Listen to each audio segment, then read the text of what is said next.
ये खबर केआर मंगलम यूनिवर्सिटी द्वारा प्रस्तुत की गई है। इस्लामाबाद में लश्कर कमांडर का खेल खत्म। लश्कर आतंकी कारी सईद की मौत से पाकिस्तान में हड़कंप।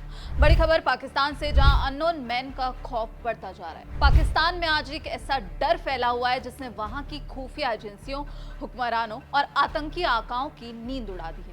वो अज्ञात चेहरे और अज्ञात बंदूकधारी जो पिछले कुछ सालों से पाकिस्तान के कोने कोने में चुनकर भारत विरोधी आतंकवादियों का सफाया कर रहे हैं, उनका खौफ अब चरम पर पहुंच चुका है। ताजा मामला इस्लामाबाद से सामने आया है, जहां आतंकी संगठन लश्कर-ए-तैयबा के एक सीनियर कमांडर की संदिग्ध हालात में मौत हो गई है।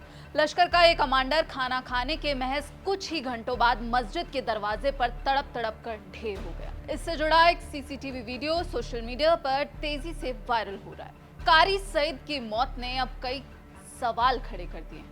आखिर इस्लामाबाद की उस मस्जिद के बाहर क्या हुआ और कैसे लश्कर-ए-तैयबा के एक बड़े आतंकी ने अननोन मैन के खौफ को स्वीकार करते हुए सार्वजनिक तौर पर यह माना कि पाकिस्तान के अंदर उसके 30 से ज्यादा साथी मारे जा चुके हैं। आपको बता दें कि कारी सईद अब्दुल अजीज इस्लामाबाद स्थित कुबा मस्जिद में नमाज पढ़ने पहुंचा था, जहां उसकी संदिग्ध परिस्थितियों में मौत हो गई। सामने आई जानकारी के मुताबिक कारी सईद अब्दुल अजीज नमाज पढ़ने के लिए मस्जिद पहुंचने से ठीक पहले एक अनजान रेस्टोरेंट में खाना खाने गया। रेस्टोरेंट में खाना खाने के कुछ ही घंटों बाद जब वो नमाज अदा करने के लिए मस्जिद के गेट पर पहुंचता है तो अचानक बेहोश होकर जमीन पर गिर पड़ता है। मौके पर ही उसकी मौत हो जाती है। हालांकि उसकी मौत की असली वजह तुरंत साफ नहीं हो पाई है, लेकिन घटना के तरीके और वक्त को देखते हुए इस पर अब कई सवाल खड़े हो गए हैं। अब सवाल उठता है कि ये कारी सईद आखिर कौन था। कारी सईद लश्कर-ए-तैयबा के उस महत्वपूर्ण विभाग का इंचार्ज था जो जम्मू कश्मीर में मुठभेड़ में मारे गए आतंकियों के परिवारों की मदद करता था। इस्लामाबाद जैसे इलाके में उसके इस तरह अचानक ढेर होने से आतंकियों में हड़कंप मच गया है। कारी सईद की अचानक मौत की ये खबर ऐसे वक्त में भी आई है जब खुद लश्कर-ए-तैयबा के ही एक बड़े ऑपरेटिव का सनसनीखेज कबूलनामा सोशल मीडिया पर वायरल हो रहा है। इस वीडियो ने पूरी दुनिया के सामने ये साबित कर दिया है कि पाकिस्तान के अंदर आतंकी कहीं भी सुरक्षित नहीं है। एक वायरल वीडियो में लश्कर का बड़ा आतंकी रिजवान हनीफ ये सनसनीखेज दावा करता हुआ दिखाई दे रहा है कि अज्ञात लोगों ने पाकिस्तान के अंदर उसके संगठन के लगभग 30 सदस्यों को मार डाला है। रिजवान हनीफ ने वीडियो में ये खुलासा किया कि पिछले 3-4 सालों के दौरान 2008 के मुंबई आतंकी हमलों के लिए जिम्मेदार उसके प्रतिबंधित संगठन के कई प्रमुख सदस्य पाकिस्तान और गुलाम जम्मू कश्मीर के अलग अलग इलाकों में मारे गए हैं। रिजवान हनीफ के मुताबिक पेशावर, कराची, रावलपिंडी, रावलकोट और मुजफ्फराबाद जैसे शहरों में अज्ञात लोगों ने लश्कर-ए-तैयबा के 30 से ज्यादा आतंकवादियों को मार गिराया।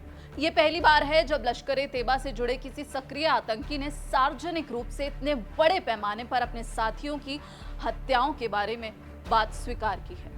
गौरतलब है कि लश्कर-ए-तैयबा पर अल-कायदा और तालिबान जैसे आतंकी संगठनों के साथ गहरे संबंधों के कारण संयुक्त राष्ट्र ने साल 2005 में ही प्रतिबंध लगा दिया था। संयुक्त राष्ट्र द्वारा प्रतिबंधित आतंकी संगठन के आतंकी द्वारा कैमरे के सामने आकर ऐसी हत्याओं की बात स्वीकार करना ये साफ बताता है कि पाकिस्तान में आतंकी संगठनों और उनके कमांडरों के बीच इस वक्त मौत का कैसा खौफ पसरा हुआ है। पाकिस्तान में पिछले कुछ सालों से एक ऐसा सिलसिला लगातार देखने को मिल रहा है जिसने न सिर्फ आतंकवादी संगठनों के होश उड़ाए हैं, बल्कि वहां की आईएसआई को भी हैरान कर दिया है। भारत विरोधी गतिविधियों में शामिल कई आतंकी संगठन, चाहे वो लश्कर-ए-तैयबा हो, जैश-ए-मोहम्मद हो, हिजबुल मुजाहिदीन हो या फिर अल-बद्र, इन सभी संगठनों के बड़े बड़े और नामी चेहरे पाकिस्तान के अलग अलग शहरों में अचानक अज्ञात हमलावरों की गोलियों या फिर संदिग्ध मौतों का शिकार बन रहे हैं। पाकिस्तान के पेशावर से लेकर कराची तक, रावलपिंडी से लेकर गुलाम जम्मू कश्मीर के मुजफ्फराबाद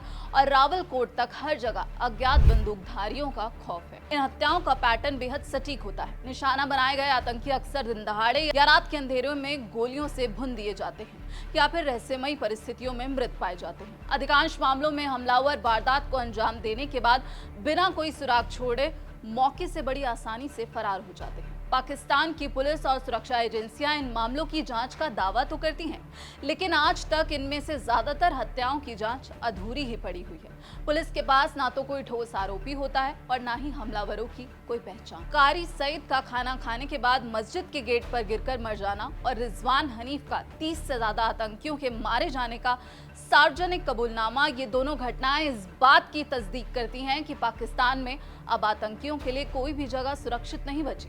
चाहे रावलपिंडी के सेफ हाउस में छिपे हों, इस्लामाबाद की मस्जिदों में घूम रहे हों या कराची की सड़कों पर, पाकिस्तान की धरती पर दशकों से पल रहे इन आतंकियों को अब एक ही डर सता रहा है कि कब, कहां और किस मोड़ पर अज्ञात हमलावर उनका काम तमाम कर दे। इस पूरी खबर पर आपकी क्या राय है? आप क्या कुछ सोचते हैं? कमेंट सेक्शन में अपनी राय जरूर बताइएगा।